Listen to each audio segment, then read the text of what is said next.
Let me tell you why you're here. You're here because you know something. What you know you can't explain. But you feel it. I'm trying to free your mind. So apparently web browsers on macOS and Linux have failed to block malicious instructions from the IP address 0.0.0. So apparently browsers on macOS and Linux screwed up and they failed to block malicious instructions sent to the IP address 0.0.0.0 for nearly 20 years. So if a malicious website pings that IP address 0.0.0.0, that web browsers on Linux and macOS won't question it. They'll just route the request to the application based on a specific port. And the security company Oligo Security discovered that these open doors for attackers to mess with systems haven't been closed for nearly 18 years. So the TLDR version of this is that the Oligo research team has recently discovered a critical vulnerability affecting all major web browsers, enabling attackers to breach local networks. This finding, which we've dubbed 0.0.0.0 day, exposes a fundamental flaw in how browsers handle network requests, potentially granting malicious actors access to sensitive services running on local devices. So according to the firm's research team, malicious websites can bypass browser security measures and interact with services running on an organization's local network just by trying to access a 0.0.0.0 IP address. Potential users include unauthorized access and remote code execution. And remote code execution is just when a hacker just runs code on an organization's network, basically. Usually with the intent and purposes of injecting malicious data or running more malware.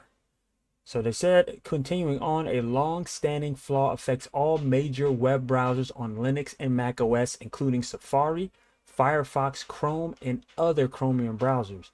This issue does not impact Windows systems. So shout out to all the Windows users out there. For as of now, you are safe. So dubbed as 0.0.0.0 day, this vulnerability is a fundamental flaw in how browsers handle network requests from external websites.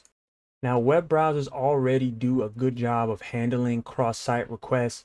So for example, if you wanted to load a website from one data from another website or embed videos from YouTube, security measures are in place that restrict the request to service on these private networks. So these keeps the hacker websites from using cross-site forgery attacks to access your private data, internal networks, and other apps, for example. So here's another example that said, for example, attacker.com cannot contact 127.0.0.1 or 192.168.1.1 IP addresses that are considered private. But the 0.0.0.0 IP address is special. It says this strange IP is named this host on this network or simply localhost and has multiple users. So Oligo continued. So they ran a dummy HTTP server on localhost, which is 127.0.0.1. And it said we then tried to access it through an external domain from JavaScript using 0.0.0.0. It simply worked. The request reached the server. So it says while the browser blocked the server's response to the attacker, in this case being the research group, that still means that public websites can access any open port on your host without the ability to see the response. But apparently 0.0.0.0 can also be used to track users online, because it can fingerprint anonymous users who have no cookies and never even logged into a website. And you can also use its IP address for port scanning, because a lot of users have different sets of port open. Some of them are depreciated ports. You might be surprised. Some people might still have Telnet open or something. You know, you never know.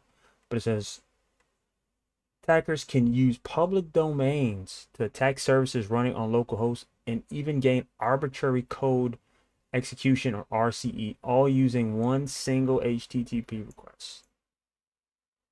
But there are a lot of websites that already incorporate requests to 0.0.0.0. And it says as many as nearly 100,000 public websites communicate with that IP address. And that's as of recently, as of this month, August, at the time of recording this. It says corresponding to 0.0115% of all websites. So, and those pages could all be, you know, scam hacker sites. But Apple, Mozilla Foundation, and Google are apparently working on a fix to block access to this IP address 0.0.0.0. It said Chrome will start blocking access starting with Chromium version 128, and the gradual rollout of the change will be completed by Chrome 133. Apple Safari is waiting until the iOS 18 version to fix the problem. Mozilla has no immediate fix, but they're working on it.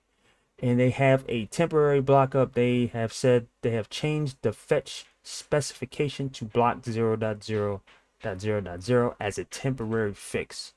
So currently, those are the steps in place to block this potential zero-day vulnerability in these browsers, only on macOS and Linux users. Again, this does not seem to affect Windows users, but I want to know what y'all think in the comments if you're a macOS user or a Linux user. I myself was a Linux user, so I will be browsing the websites very carefully. I will be very careful. But let me know what y'all think about this. How soon do you think this update is going to be released? What are your tips, strategies? Do you have any tips and strategies for other people who may be who may have a Mac computer or a Linux computer? What other options do you use? Alternate browsers that may not necessarily be affected by this? What tips do you have? If you're watching this on YouTube, Odyssey, Rumble, I greatly appreciate it. Thank you and take care.